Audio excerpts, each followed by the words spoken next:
Well, I think, I mean, I guess I'm thinking of it in a few different ways because I have different aspects of my business as an artist. And one of those would be my work with my props business, where in that situation, the most important thing would be that my clients are satisfied, that the work is done on time, and so on. And I think those are the things that sensibly in a business would be the same, where your quotes are accurate, you have the work done when it's supposed to be done, that you follow up with the client to make sure that they're happy. And that's all pretty straightforward because it would be the same in any business. In terms of my work as an artist in my own right, it's an interesting question because you have a different kind of connection. You have the connection that you have with curators, you have the connection that you have with people who buy your work, and you have the relationship with your dealer. And you manage all of those relationships in a different way. In terms of relationships with curators, some of it is the same as with any other business, that you keep them updated, that you communicate, that you do sign contracts when you're working, for example, with a show at a gallery, a museum. You sign a contract that has certain requirements, that you're going to have the work done by a certain date, that the work will consist of X, Y, and Z, that you'll supply photographs by a certain date, all of those things. But then the gallery has the reciprocal responsibilities back to you in terms of payment, in terms of when the show will take place, what they're going to pay for in terms of invitations or a catalog. But you also have this relationship with curators where it's a much more, it's an interesting relationship because it's a relationship where you often sit down and talk and negotiate a lot around ideas, because as an artist, your ideas often change as you're working on a piece of work, and all of us end up in the situation where if it's pretty typical to know a year and a half, 2 years ahead of a major exhibition, and that you're working towards completing the work for that exhibition, and for the work to change in its nature, because that is usually what happens, that the idea grows and it changes and you adapt and you discover new things. And so you have the relationship with the curator where you need to keep them up to date on what's happening with the work, on how it's evolving, and also on the ideas behind the work, because the curators in most cases also writing about the work, and they want to know what your ideas are and how they're evolving. And that can be a really wonderful generative relationship. But it does require that you as an artist are open with the curator, and also that you are, sometimes you do need to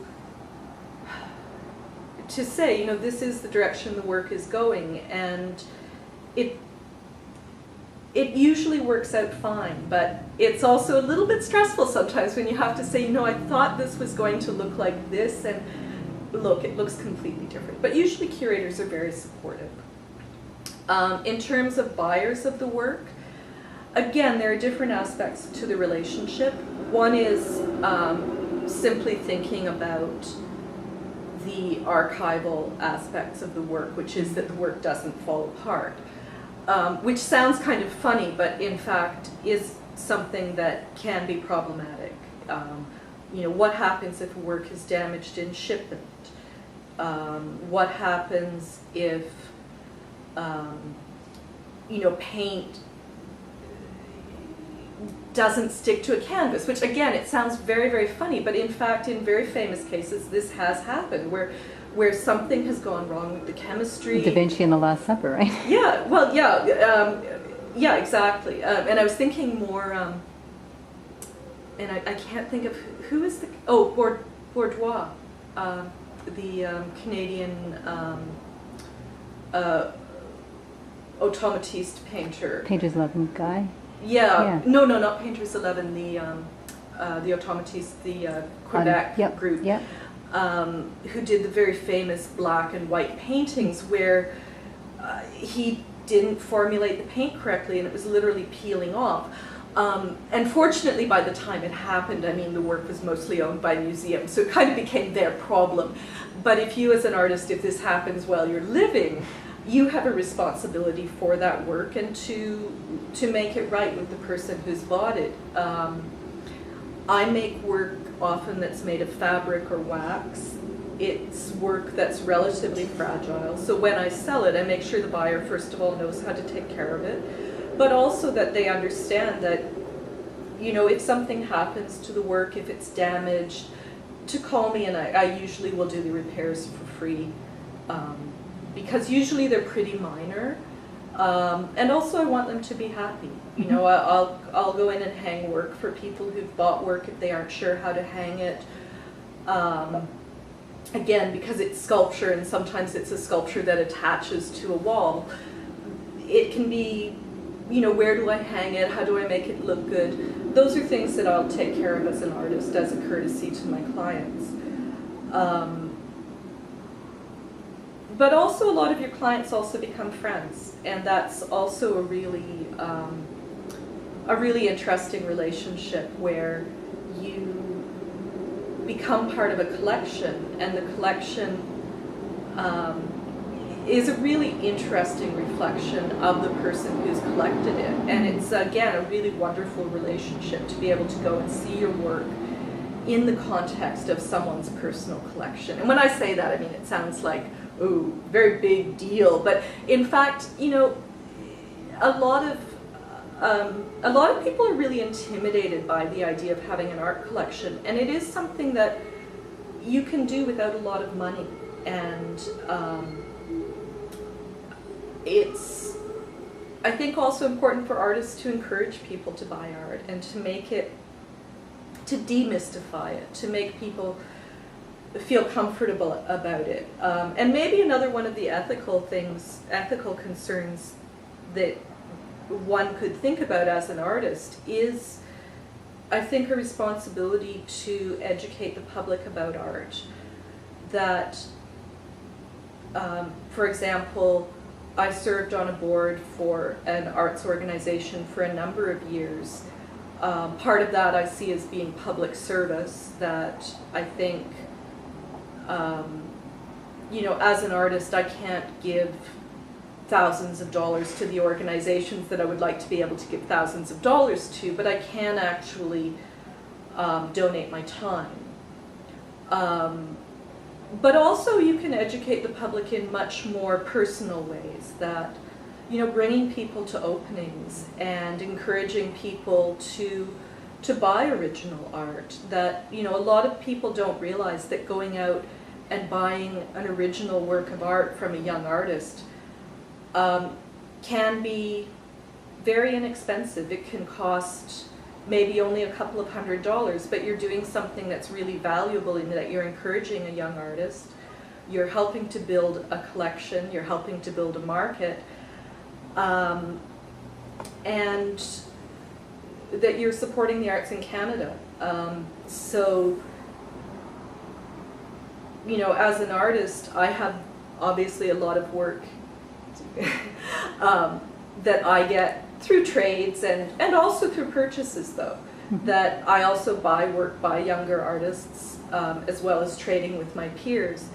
But when somebody who's a friend, who's not an artist, comes into my home and says, oh my God, you have this amazing collection, I also want them to know that they can also have an amazing collection, that it doesn't have to cost a whole lot of money, and that they're really doing something that's culturally valuable when they buy original art, as opposed to hanging a poster or spending. You know, it makes me sick when I see people spending $300 or $400 to frame a $15 poster of Monet's water lilies, you know, or whatever it is, you know, that you can buy, those museum posters, where why not, instead of spending that $300 or $400 on framing, spend $200 on framing and spend the other $200 buying a work by a young artist that you like.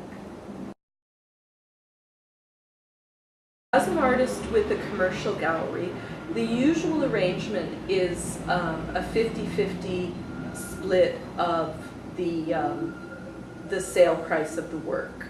Your responsibility as an artist, of course, is to produce the work and to have it ready on time and to create the work for the exhibition. And then the gallery's responsibility is generally to pay for the space, pay for the invitations, pay for the opening, and also to make the connections with the client.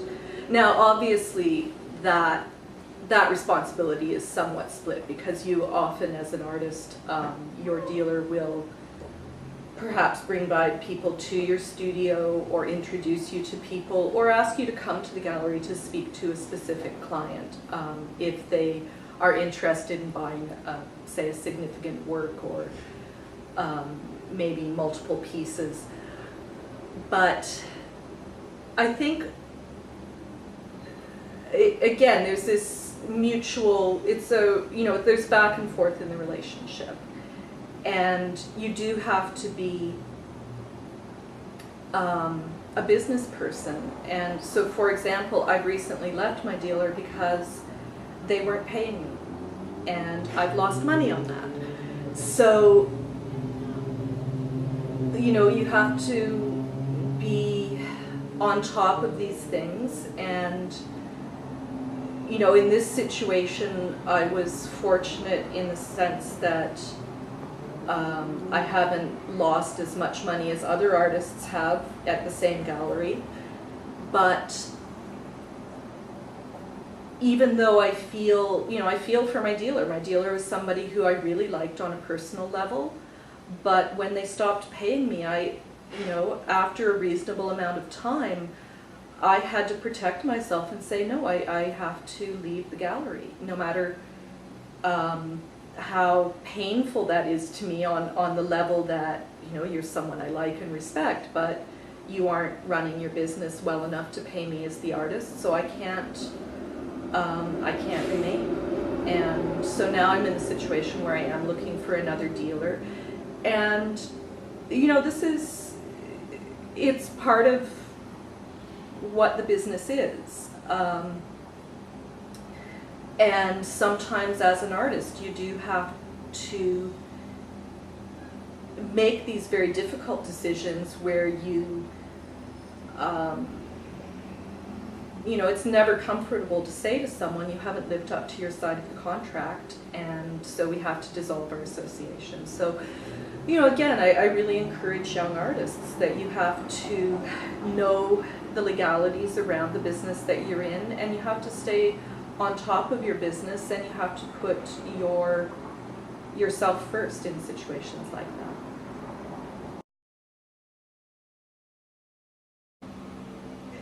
Advice is difficult because I look at my own career and I think I'm in a very typical position for a Canadian artist, where I'm essentially working 2 other jobs to support my artistic practice, which generally loses money.